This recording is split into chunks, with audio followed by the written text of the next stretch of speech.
Well, good morning everybody. It's a lovely spring morning here in the Midlands. It is currently a whopping 11 degrees. So I hope you're all out there enjoying this lovely spell of sunshine before it gets grey and miserable again. I've decided to use this opportunity to tell you, well, give a review of my 2014 Toyota GT86 and to tell you why I think this is the perfect budget daily for the driving enthusiast. So we're going to start off with the boring things first, talk about the usability and the practicality as it is a daily, whilst we drive to some more interesting roads to talk to you about the dynamics later. So the reasons why I bought this car is it's quite spacious. There's 2 seats in the back. Mind you, this is a 2+2, so it's questionable whether they're legitimately usable outside of having small children, but it does offer you some additional storage space for luggage should you want to use it. The boot is quite spacious. It's got a cavernous boot back there, plenty big enough to fit more than enough luggage in for a week's holiday. It's got loads of creature comforts in it from standard, which every single car out there would have. So it's got dual zone climate control, it's got a really intuitive cruise control, it's got a sat nav, speakers are decent enough, it's even got heated seats, which is, in the winter, lovely. It's not bad on fuel, this car, either. I've currently averaged over the last 5,000–6,000 miles about 37.4 mpg. Now you could argue that I'm not giving it enough of the berries, but I am only commuting down the A5. And I think for a 2-litre NA, which you really got to rev to get the performance out of it, I think 37.4 mpg is pretty respectful actually. It's got 45-litre tank back there. However, it does only take super unleaded. You could put 95 in it if you wanted to, but then you are compromising your engine's efficiency and overall performance. So I don't really know why you'd want to do that. But obviously, you know, you pay the premium for the super unleaded, so you get about 400 miles to a tank, which, you know, my old Porsche Cayman used to get about the same distance per tank, but that was a 55-litre tank, and at best would do about 28 mpg. So this is definitely a step above, but the Lotus Elise still has better fuel economy because it doesn't weigh anything. Obviously, being a small Japanese car, it's pretty reliable. There's a couple of issues with this particular car, which I think are probably more overall, like overarching issues with the model. So we have things like the rear view mirror delaminates, and I did have the power socket fuse pop when I first got the car, which was interesting, but that was obviously just a 10 amp blade fuse, so that was easy enough to replace.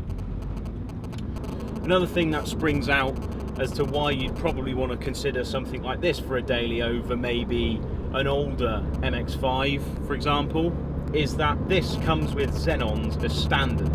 And I think for a daily car, if you've got good headlights, it changes the driving experience over these long winter periods where the days are short and the nights are long. My Cayman and my Lotus Elise both have halogen bulbs, and they are useless at night. It's with every car being an SUV that, you know, their lights are up high, they're in your eye line, and you cannot see anything, and it's quite scary. Whereas this, even on the low beam, it still emits enough light that you can drive at night with oncoming traffic with a confidence that just isn't there with some slightly worse headlights. Obviously, if you're on your own on the road, it doesn't really matter because you drive with the high beam on and all is well. But yeah, from a practicality standpoint, this car makes a lot of sense to me. It's also reasonably light at 1250 odd kilos, so it's not too heavy on the brakes, it's not too heavy on the tyres. It's got nice standard tyre sizes at 205.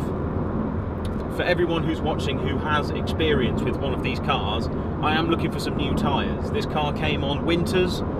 It's on some Falcon winters, which now that the weather's starting to get better, they are compromised, I think is the word we're looking for. There's definitely a lot of squidge in the sidewall, so when you turn into corners there's a nervousness that I don't like.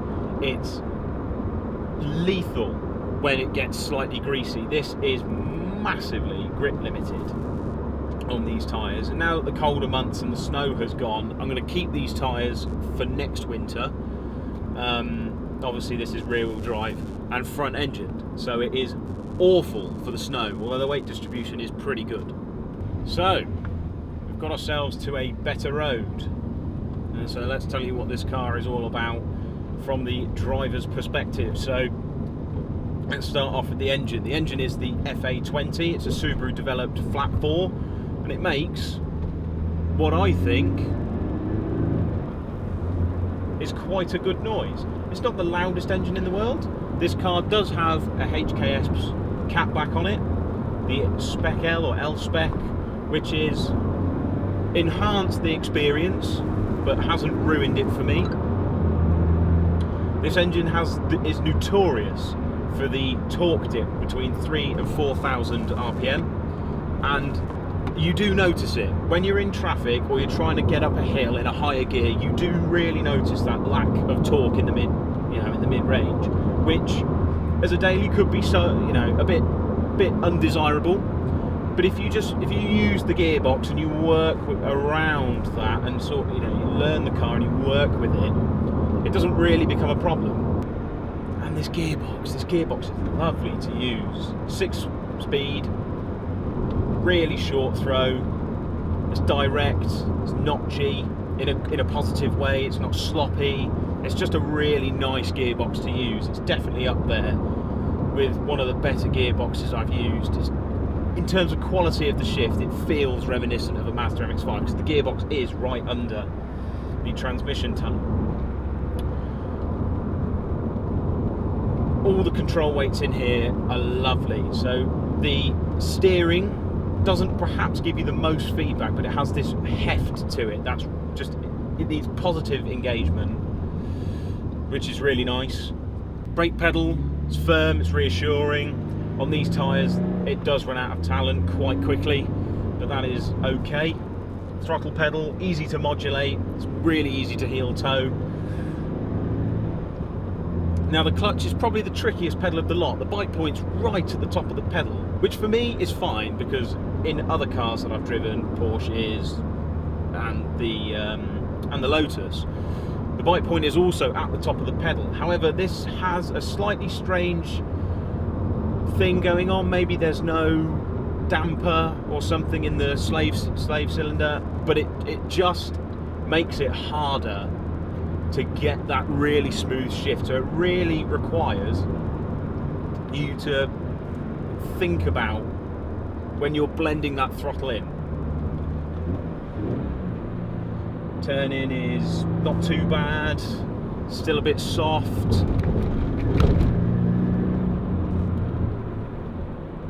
Damping is lovely, it's really comfy on this road. Even though most of the roads in Britain are absolutely destroyed, I'm still not, being jiggled around. Secondary rides, maybe not the greatest. There's still that little bit of movement, but you know, some of that could be down to the really spongy sidewalls on these winter tyres. But ultimately, it's really nice for smashing down a B road.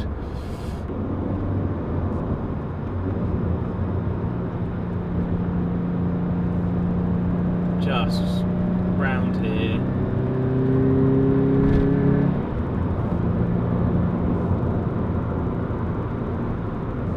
This car has some pretty cool little features on it. Obviously, this car's been out for 11, well, this came out in 2012, so it's been out for 13 years now.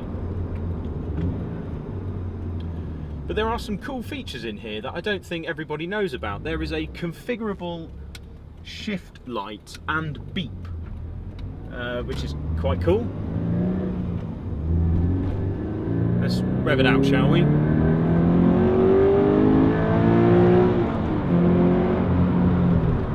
So it revs all the way to 7.5. I've got my configurable shift light at 7.2. And I think this car, you know, there's this way it goads you into driving it on a B road. You've got to use the revs. I think the engine sounds pretty good. So when you're rewarded by revving it out with, obviously, you know, the speed that you get, but you're also rewarded with the induction noise at 7.5 grand, which is pretty cool. It's got a LSD in the back, so as you come out of corners and you start chasing the power, you really feel the hips of the car tighten up and start to move around a little bit in the dry. So, but in the colder months or the wetter days, you can have a lot of fun if you want to. When you get into a rhythm with this car, it just makes you grimace. It just feels beyond satisfying. You do get the classic diff chatter. When you pull out of junctions with a bit of lock on, as you try and pick up the throttle, you get that as the diff locks up, which is pretty cool. So what sort of other things does this car compete against then? Well, I suppose you'd be looking at something like an Abarth 124 Spider. A review on that is coming very soon, and possibly even a twin test, so be sure to subscribe for that. Maybe an MX-5. You could be looking at old Porsches, old Nissan Z cars. There's a lot of cars out there, really. I think if you're going for the Porsche, you know, you're ultimately paying more to run it, and the idea here was to have a car that was cheap. You know, an old Porsche is now getting on for 20 years old and is going to perhaps require a bit of work. The Abarth 124 Spider, that's a great car. It's rare, it's interesting, it's perhaps better than an MX-5. I just think with that Monza exhaust, that just totally changes the experience for me. And it has that Italian zazz that perhaps this doesn't have, being a Japanese car. And then there's the good old MX-5, which is just old reliable, really. There's nothing really to say bad about those cars, other than the fact that their boot may be a bit smaller than this, and therefore you may not be able to get as much luggage in it for a big trip. So with the brief that I set myself, this ultimately came out as the perfect car. I've wanted one for a while. Wow, in the dry. The chassis has so much like fundamental balance in it that it has so much grip and poise. It's just really, really good. Just threading it through here, just feeling that outside edge load up, and as you change your throttle position, you can feel the car change its attitude.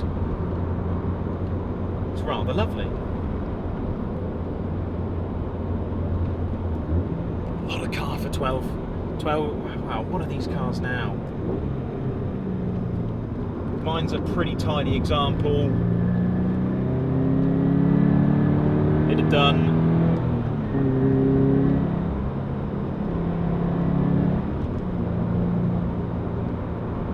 done 33,000 miles. This is a 2014 car, as you've seen from the external shots.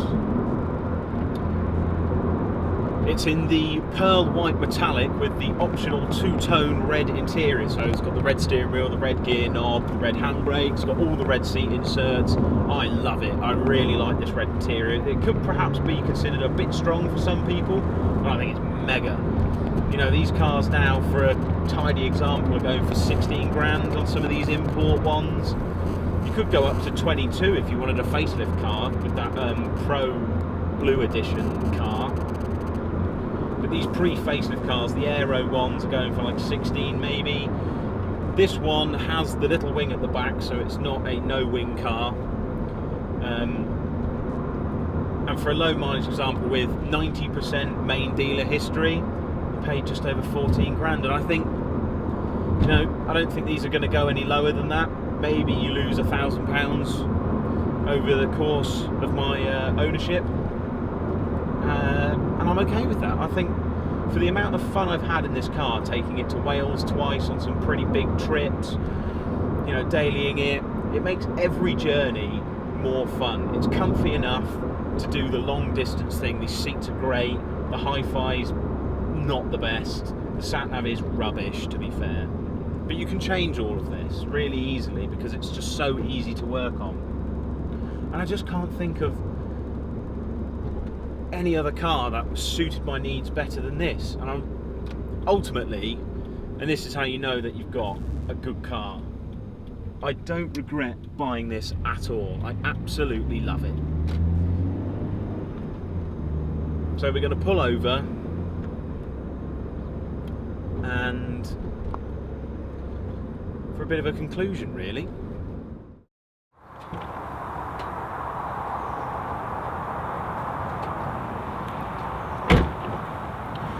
So then, to conclude, I love this car. It packages fun and engagement into a reliable yet practical package. What it doesn't have in sleek looks and raw speed, it makes up for with engagement factor and just positivity and making every drive that little bit more special. And I absolutely love it. I can't think of a better car for around the £14,000 mark. So thank you very much for watching the review of the Toyota GT86. We hope to see you next time here on the channel for a twin test between this and an Abarth 124 Spider, as well as a dedicated video to the exhaust on this car with plenty more things to come. So be sure to like and subscribe, and we'll see you again soon. Take care.